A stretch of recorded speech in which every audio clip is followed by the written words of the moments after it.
है आपका LIS with Rajpreet के इसी यूट्यूब चैनल पर। दोस्तों, हम VMU कोटा की BLIS सीरीज के अंदर BLIS की बुक पढ़ रहे थे, जिसमें हमने चौथा चैप्टर स्टार्ट किया था, जिसमें हमने इसके 7 टॉपिक पढ़ लिए, 8 टॉपिक पढ़ लिए थे। और आज हम पढ़ेंगे 9वां टॉपिक, जिसका नाम है शैक्षणिक पुस्तकालय। दोस्तों, यदि आपने पिछले वाली वीडियो नहीं देखी तो इसी चैनल के प्लेलिस्ट में जाकर पीछे वाली वीडियो जरूर देखें।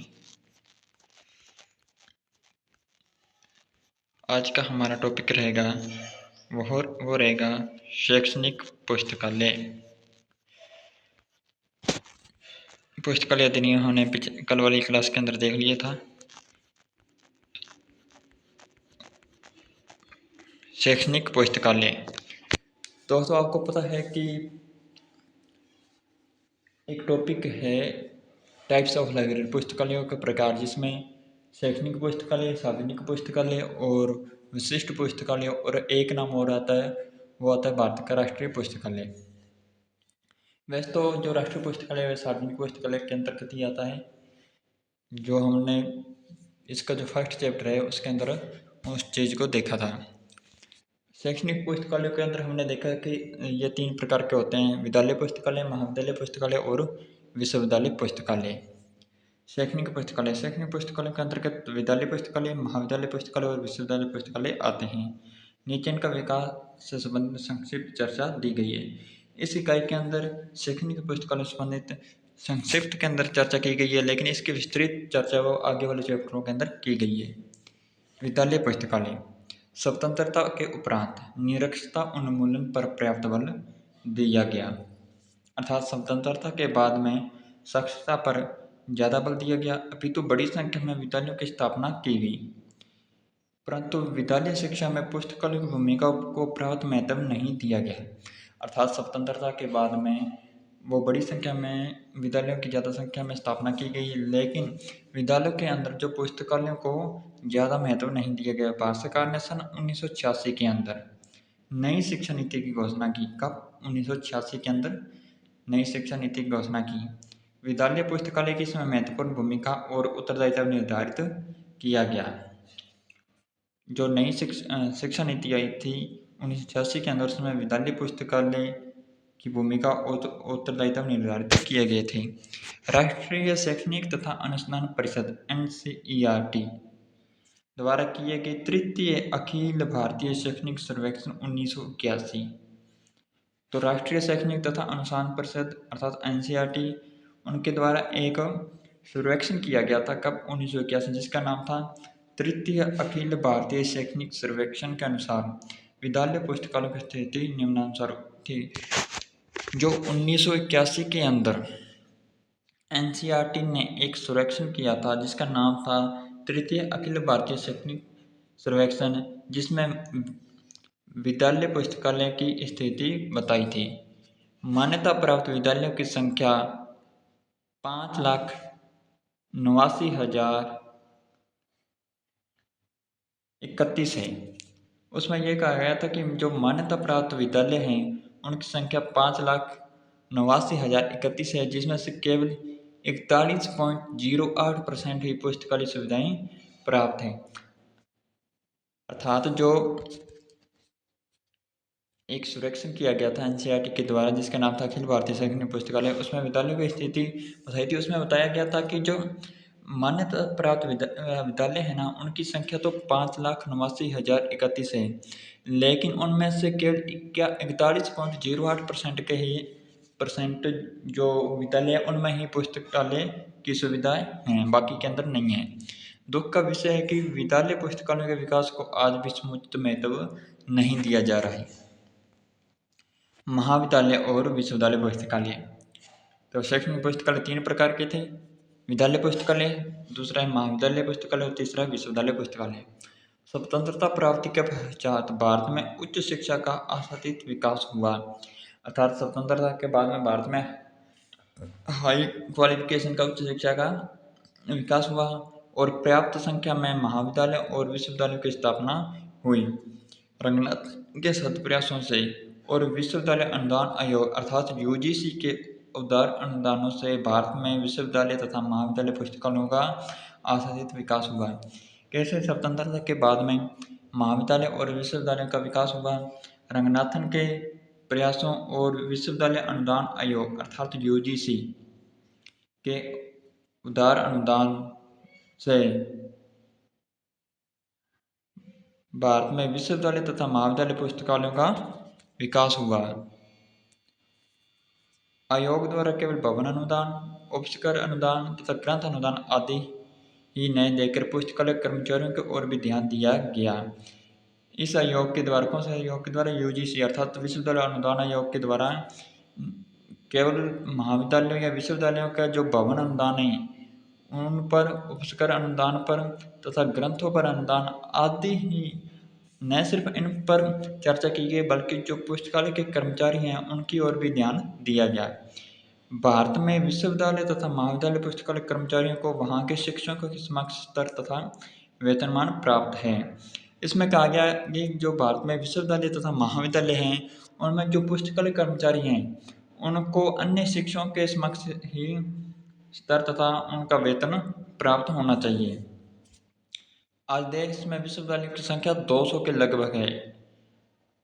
वर्तमान के अंदर तो ज़्यादा है, ये इसमें आंकड़ा थोड़ा सा पुराना दिया हुआ है। आज देश में विश्वविद्यालय की संख्या 200 के बराबर है और लगभग 8000 महाविद्यालय हैं। विश्वविद्यालय अर्थात यूनिवर्सिटी और महाविद्यालय अर्थात कॉलेज। शिक्षा कार्यक्रम में ग्रंथालय की भूमिका अत्यंत महत्वपूर्ण है। अर्थात शिक्षा कार्यक्रम में ग्रंथालय अर्थात लाइब्रेरियन की भूमिका अत्यंत महत्वपूर्ण होती है। बिना उसके शिक्षण और अनुसंधान की गुणवत्ता में कोई वांछित सुधार संभव नहीं है। अर्थात लाइब्रेरियन के अभाव में ना ही शिक्षण और ना ही अनुसंधान में गुणवत्ता आ सकती है। उसको शिक्षण कार्यक्रम में बराबर भागीदार मानना आवश्यक है। किसको? लाइब्रेरियन को।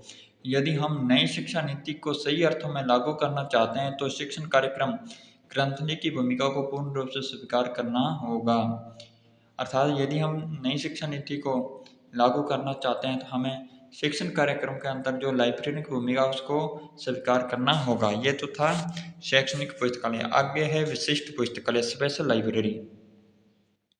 स्पेशल लाइब्रेरी अर्थात जैसे मेडिकल लाइब्रेरी हुई, कोई साइंटिस्ट लाइब्रेरी हुई, जो सिर्फ एक ही विषय से संबंधित सूचना प्रदान करती है, जिसमें एक ही विषय से संबंधित सभी सब्जेक्ट सभी प्रलेख रखे जाते हैं और वह सिर्फ विशिष्ट पाठकों तक ही विशिष्ट पाठकों के लिए होती है। जैसे आप देख लो हॉस्पिटल के अंदर कोई मेडिकल लाइब्रेरी हुई या कोई साइंस की लाइब्रेरी हुई, इस प्रकार की लाइब्रेरी विशिष्ट पुस्तकालय के अंतर्गत ही आती है। इस समय भारत में अनेक विशिष्ट पुस्तकालय तथा सूचना केंद्र कार्यरत हैं। ये अनुसंधान संस्थानों, तकनीकी संस्थानों, औद्योगिक संस्थानों आदि और शासकीय विभागों से संबंध है। अर्थात ये अनुसंधान अर्थात जो रिसर्च के अंदर है वहाँ पर तकनीकी, औद्योगिक और शासकीय विभागों के अंदर से संबंधित है विशिष्ट पुस्तकालय। इनकी स्थिति जन पुस्तकालयों की तुलना में काफ़ी संतोषजनक है, परंतु इनमें भी पर्याप्त संख्या में समुचित प्रशिक्षण प्राप्त कर्मचारियों का अभाव है। अर्थात जो स्पेशल लाइब्रेरी है उसमें भी जो प्रशिक्षित कर्मचारी है, प्रशिक्षित लाइब्रेरियन है, उनका अभाव है। इसके अतिरिक्त इन सब में परस्पर किसी प्रकार के सहयोग समन्वय आदि की व्यवस्था नहीं है। यह था विशिष्ट लाइब्रेरी। आगे वाला टॉपिक है वो है प्रलेखन केंद्र और विशिष्ट पुस्तकालय सेवाएं।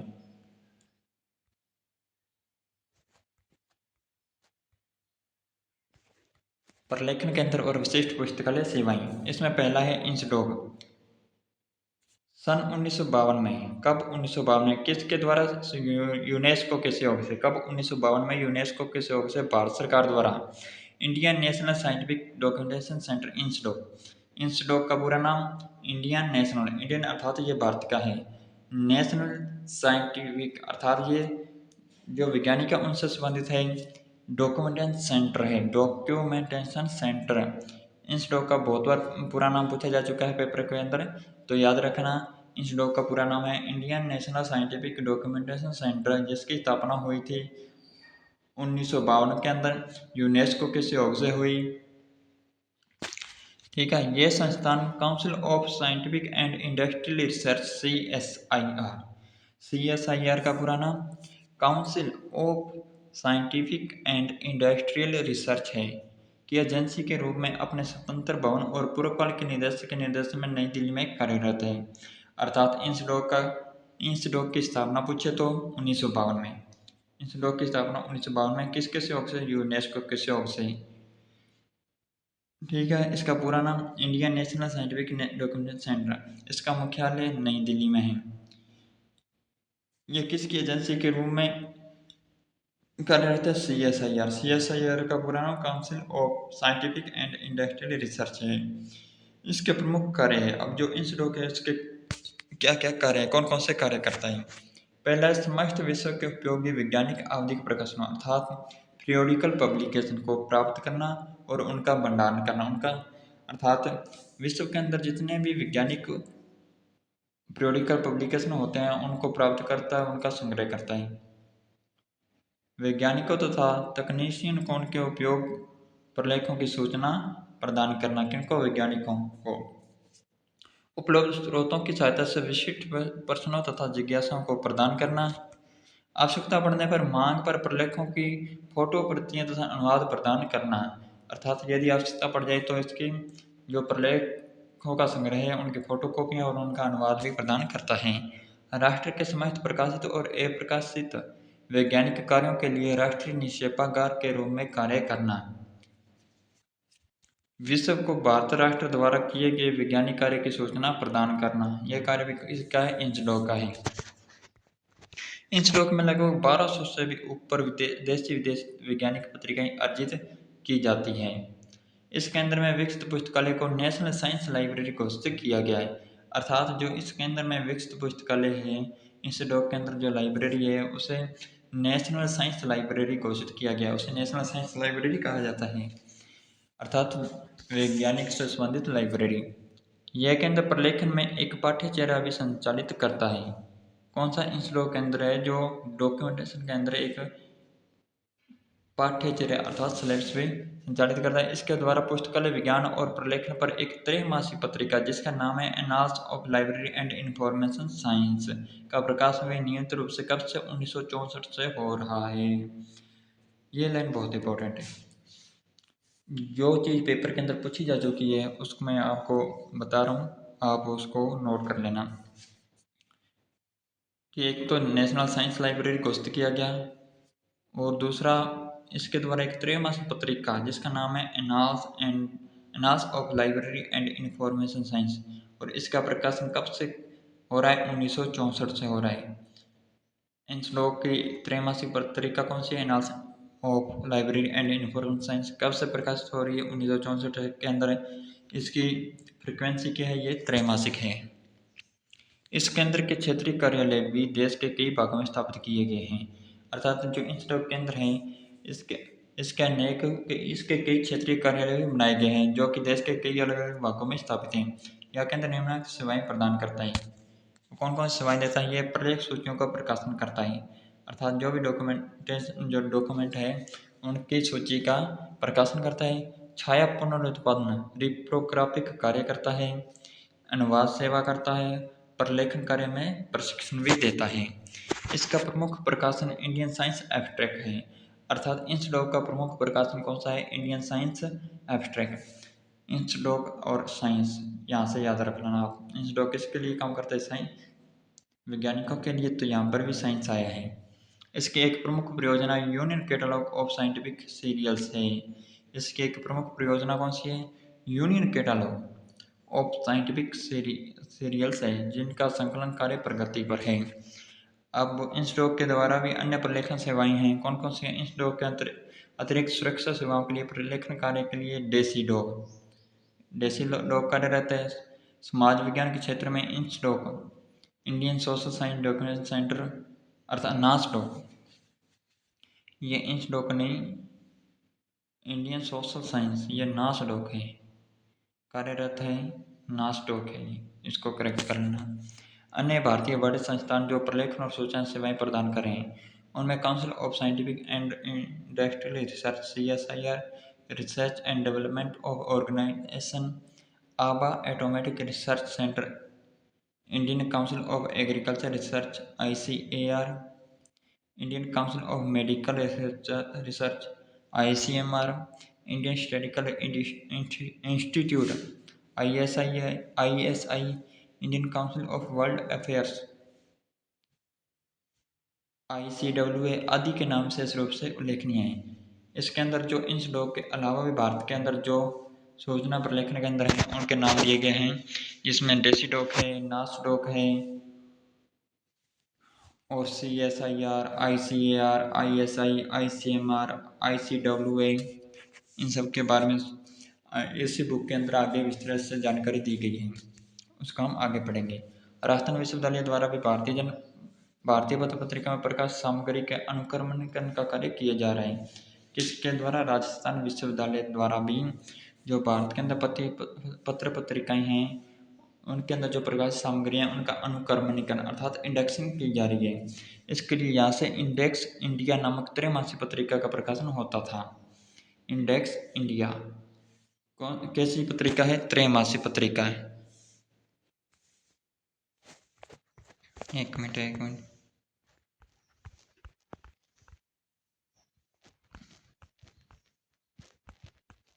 ये कौन सा आ गया? अच्छा पीछे एक मिनट, थोड़ा सा बैक हो गया मुझे लगता है।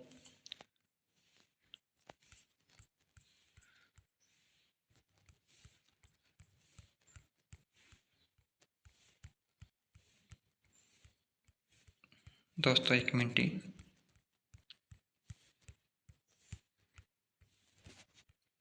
तो हमने पढ़ लिया था शैक्षणिक पुस्तकालय को।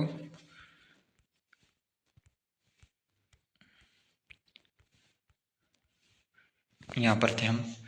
राजस्थान विश्वविद्यालय द्वारा भी जो भारत के अंदर पत्र पत्रिकाएं प्रकाशित हो रही है उनका इंडेक्सिंग की जाती है, इंडेक्सिंग का कार्य किया जा रहा है और इसके लिए इंडेक्स इंडियाना नामक एक त्रैमासिक पत्रिका का प्रकाशन होता था जो भारत में प्रकाशित होने वाली समस्त अंग्रेजी सामयिक प्रकाशनों और समाचार पत्रों के लेखों आदि के संबंध में सूचना संकलित और प्रकाशित करता था। लेकिन विश्वविद्यालय प्रशासन एवं समाज विज्ञान शास्त्रियों के उदासीनता के कारण पिछले कुछ वर्षों से इस अनुक्रमण पत्रिका प्रकाशित होना बंद हो गया। शुरू के अंदर ये इंडेक्स इंडियाना एक त्रैमासिक पत्रिका था जिसका प्रकाशन किया जाता था, लेकिन बाद के अंदर इसे बंद कर दिया गया। इसके अतिरिक्त दिल्ली पुस्तकालय संघ एक मासिक अनुक्रमणिका पत्रिका का प्रकाशन इंडियन प्रेस इंडेक्स के नाम से करता है। ये जितने भी ये है ना इंडियन प्रेस इंडेक्स ऊपर दिया था, जिसे ये इंडेक्स इंडियाना, इनकी ये अवधि याद रखना कि ये त्रैमासिक है और इंडियन प्रेस इंडेक्स ये मासिक है अर्थात महीने में एक बार प्रकाशित होती है, तो साल के अंदर 12 बार। किसके द्वारा? दिल्ली पुस्तकालय संघ की एक पत्रिका का प्रकाशन दिल्ली पुस्तकालय संघ द्वारा किया जाता है। व्यापारिक क्षेत्र में प्रभु बुक सर्विस द्वारा एक पत्रिका का प्रकाशन। इसके अंदर व्यापारिक क्षेत्र में इसके द्वारा प्रभु बुक सर्विस द्वारा एक पत्रिका प्रकाशन जिसका नाम है a guide to Indian periodical literature. ये इंपॉर्टेंट है, a guide to Indian periodical literature. इसके द्वारा प्रभु बुक सर्विस के द्वारा इसका प्रकाशन किया जाता है। यह प्रकाशन निरंतर प्रकाशित हो रहा है। इंडियन नेशनल बिब्लियोग्राफी का प्रकाशन सन 1958 से भारत के राष्ट्रीय पुस्तकालय में संस्थापित सेंट्रल रेफरेंस लाइब्रेरी द्वारा किया जा रहा है। इंडियन नेशनल बिब्लियोग्राफी का प्रकाशन कब से? 1958 से। भारत का जो राष्ट्रीय पुस्तकालय में भारत का जो राष्ट्रीय पुस्तकालय उसमें सेंट्रल रेफरेंस लाइब्रेरी द्वारा इसका प्रकाशन किया जा रहा है। इस वार्डगम्य सूची पत्रिका ने भी कई उतार चढ़ाव देखे हैं, लेकिन हर्ष का विषय है कि इसके अंक बड़े ही देरी से प्रकाशित हो रहे हैं, लेकिन प्रकाशित अब से हो रहे हैं। अब ये वार्डगम्य सूची क्या होती है इसको हम आगे वाले जो क्लासें आएंगी उसके अंदर पढ़ेंगे। तो अगला टॉपिक है भारत का राष्ट्रीय पुस्तकालय, ये हम पढ़ेंगे कल वाली क्लास के अंदर। आज की क्लास आपको कैसी लगी कमेंट करके ज़रूर बताएं। क्लास अच्छी लगी तो क्लास को लाइक, चैनल को पहली बार देख रहे हो चैनल को सब्सक्राइब करें। मिलते हैं नेक्स्ट वीडियो के साथ, तब तक के लिए गुड बाय।